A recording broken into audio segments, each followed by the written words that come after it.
اس کے اس خواب کو پورا کرنے کے لیے ہے جس کو یہ اکھنڈ بھارت کا نام دیتے ہیں۔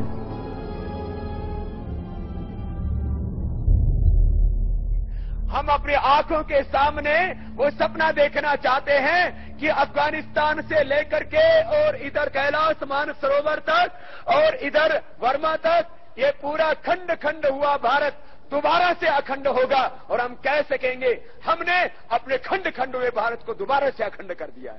بولے اکھنڈ بھارت کی، دونوں ہاتھ اٹھا کر کے بھارت ماتا کی۔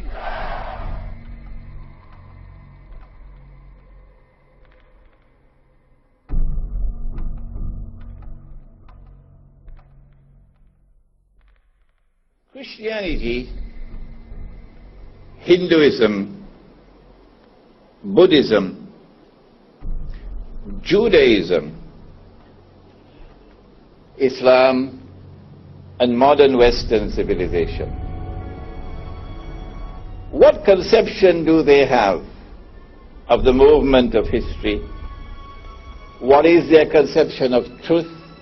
They all have this common belief that there is continuous conflict between truth and falsehood, but that there will come a final triumph of truth over falsehood, and that final triumph of truth over falsehood would herald the end of history. What is the Jewish view?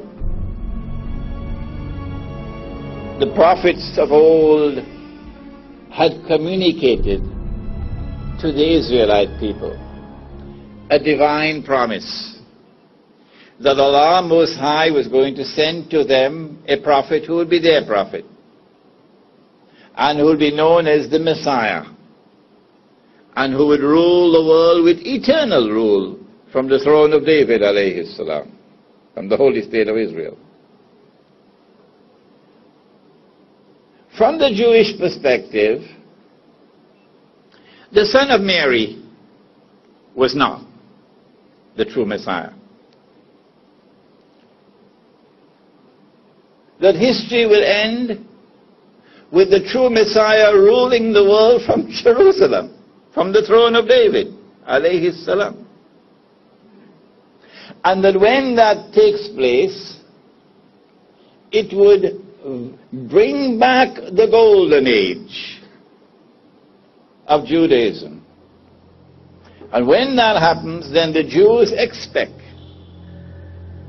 that a man will emerge who will declare, I am the Messiah. And he would of course have to get rid of this Masjid al-Aqsa and rebuild the Holy Temple of Solomon. And when he says, I am the true Messiah, then they will all accept him to be the true Messiah.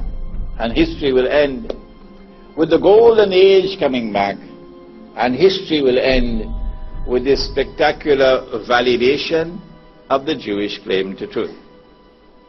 From the Jewish perspective, it's around the corner. It's around the corner. The end of history is around the corner. But Hinduism and Buddhism differ. They do not have a conception of an end of history.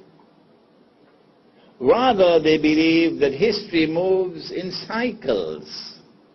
It is cyclic. That history continuously repeats itself.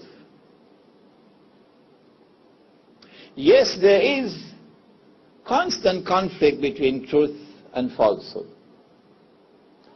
And when one cycle ends and another cycle begins, the end of a cycle will witness the triumph of truth over falsehood. So there is some similarity, even though there is this belief in the cyclic movement of history. Not only is the movement of history cyclic, but also human beings are born and die and are reborn, reincarnation. And this cycle of rebirths will continue until, in the Hindu perspective, truth triumphs in the human being, and then that human being is delivered from rebirth. He now earns eternal life. The golden age of Hinduism was the age in which the gods themselves took human form, Ram, Vishnu, and they lived on earth. And the Hindu view is that the golden age witnessed a holy land, but not that holy land in Jerusalem, but this holy land which is Bharat, or India, and territories which are also around India are also part of Bharat. Pakistan is a part of Bharat, Bangladesh is a part of Bharat. And the truth triumphed in that holy land, the truth dominated in that holy land of Bharat. History cannot end. That is, a cycle of history cannot end without the truth once again triumphing in the holy land of Bharat. Hindus, I believe, I've heard it from Hindu scholars, Hindus believe that the present cycle is now close to coming to an end. And so there is some similarity now between the Hindu view, the Christian and the Jewish. And the end of history will witness the triumph of Hinduism in Bharat. And that triumph of truth in Hinduism would validate the Hindu claim to truth. From the Hindu perspective, it's around the corner.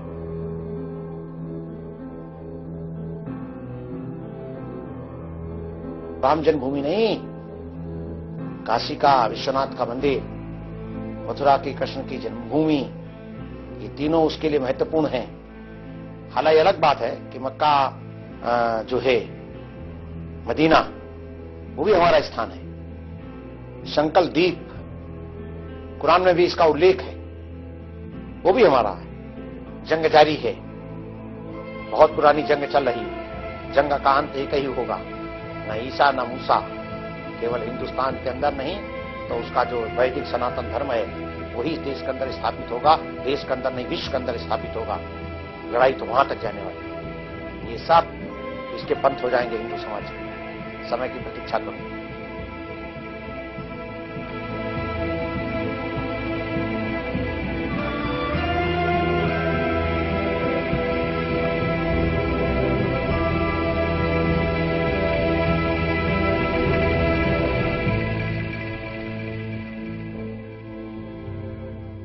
बाइलैटरलिज्म, ये समझना चाहिए हमें, what is बाइलैटरलिज्म, और इसके ऊपर India इसरार क्यों करता है कि दो तरफा होना चाहिए। वो ये कहते हैं, उनका जो स्ट्रेटेजिक थॉट है वो ये कि पाकिस्तान जो है वो उस एंटिटी के अंदर एक छोटी सी इकाई है जिसका नाम इंडिया है, सब कॉन्टिनेंट है। उसके अंदर ये एक हमारी बाजगुजार रियासत, अगर ना भी सही तो एक छोटी सी रियासत है। तो इसका बाहर से किसी आके किसी का इन मामलात के अंदर मुदाखलत करना हम बर्दाश्त नहीं करेंगे। जो कुछ करना है वो हम खुद करेंगे। यानी ये मनरो डॉक्ट्रिन का एक शास्त्राना है। यानी दी countries of the area, Maldives, Sri Lanka, Nepal, Bangladesh, Pakistan, Sikkim, Bhutan etcetera, वो सारे के सारे वो हमारे बाजगुजार ना से ही अमलन, लेकिन हमारी मर्जी के बगैर वो काम नहीं कर सकते। और पाकिस्तान को भी ऐसा ही बनाना चाह रहे हैं। बिल्कुल, और इसी वजह से DGISI को अलामती तौर पे बुलाया गया इंडिया ने। बिल्कुल 61 साल हमने इस तगड़े दाव में गुजारे, धूप काटी, हमने बहुत महरूमी, इतनी बड़ी फौज हमने पाली। एक मकसद तो कश्मीर था, इसमें शुबा नहीं। न्यूक्लियर हमने बनाया और उसके लिए अमेरिका और मगरब से भी बहुत मार खाई, लेकिन उसका बड़ा मकसद ये था कि हम इंडिया की बालादस्ती को कबूल नहीं करते। वाहिद पाकिस्तान मुल्क है इस खित्ते के अंदर जो भारत की बालादस्ती को कबूल करने के लिए तैयार ही नहीं। जो हमारे राम का नहीं है वो हमारे काम का नहीं। छोटी दूसरा, जब तक हराम को हटाया नहीं जाएगा तब तक राम को लाया नहीं जाएगा। और तीसरा, जो हिंदू हित का काज करेगा, नहीं, जल्दबाजी मत करो, जो हिंदू हित का काज करेगा वही दिलों पर राज करेगा, और जो दिलों पर राज करेगा वही गांधी नगर पर राज करेगा, वही दिल्ली पर राज करेगा, और वही इस्लामाबाद पर भी राज करेगा। मुसलमान हमारे ही है ना, और ये मुसलमान अफगानिस्तानी मुसलमान नहीं है ना, ये अरब के मुसलमान नहीं है ना, ये तुर्किस्तान के मुसलमान नहीं है ना, ये समरकंद ताशकंद के मुसलमान नहीं है ना। हमारे मुसलमान, जैसे बीमारी हमारी बीमारी, सिरदर्द हमारा सिरदर्द, प्रॉब्लम हमारा प्रॉब्लम, समस्या हमारी समस्या, उसी प्रकार से मुसलमान भी हमारे मुसलमान। संसार में 28 देश हैं मुसलमानों के, संसार में 200 से ज्यादा देश हैं क्रिश्चियंस के, ईसाइयों के। अब भागो, तुम्हारा कौन सा देश है, तुम कहां जाओगे? अमेरिका वालों ने भी बोर्ड लगा दिया, नो मोर पटेल्स, और पटेल नहीं चाहिए। तुम बताओ, पाकिस्तान हमारा दोस्त है या दुश्मन है? क्या है? तो जब दुश्मन है तो फिर या तो दुश्मन हमको खत्म कर दे या हम दुश्मन को खत्म कर दें। ये मैं नहीं कहता, हमारे राष्ट्रपति प्रोफेसर अब्दुल कलाम हर हफ्ते याद दिलाते रहते हैं कि पाकिस्तान की प्रतीक्षा मत करो, जो करना है वो कर डालो। जब तक पाकिस्तान को खाकिस्तान नहीं बनाओगे तब तक गुजरात के बेटे और भारत माता की संतानें सुख की नींद नहीं सो सकते। बस पाकिस्तान की जड़ों को उखाड़ कर फेंक देना है, और ये काम यहां से शुरू करना है। अखंड भारत का ये ख्वाब हिंदुओं के लिए सबसे पहले 400 BC में चंद्रगुप्त मौर्य और उसका वजीर चाणक्य ने पूरा किया, और उसके बाद अशोका ने इसकी बुनियादें मजीद मजबूत की और हिंदुओं की तारीख की सबसे अजीम तरीन रियासत कायम की। आज भी सब हिंदुस्तान के सरकारी इदारों के एम्बलम में वही चीजें नजर आती हैं जो अशोका की रियासत में उसके सरकारी दस्तावेजों पर पाई जाती थी।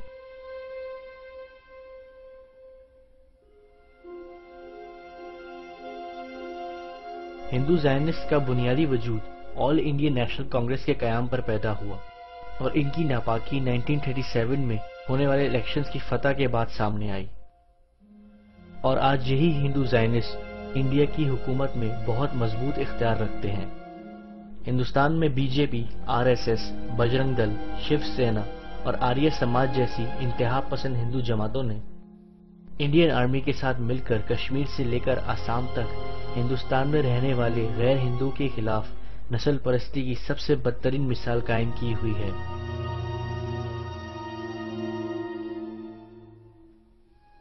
लेकिन हिंदू ज़ायनिस्ट के इन मजालिम को ज़ायनिस्ट मीडिया और खुद पाकिस्तान का बेका हुआ बेगैरत मीडिया कभी बयान नहीं करता।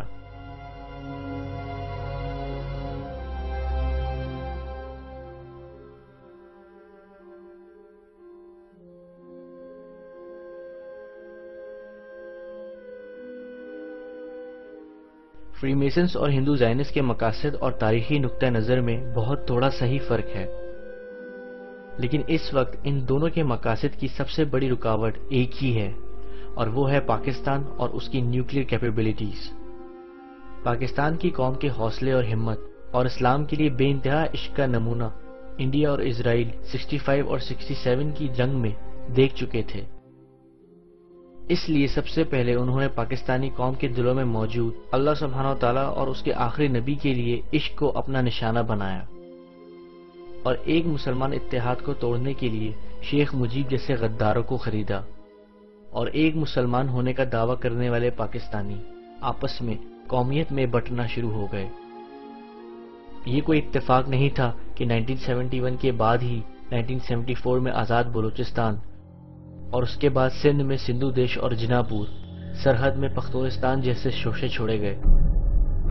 इन तस्वुरात की हिमायत करने वाली जमातें और इनके कायदीन में आज भी हम शेख मुजीब और मुक्ति बाहिनी की शक्लें देख सकते हैं।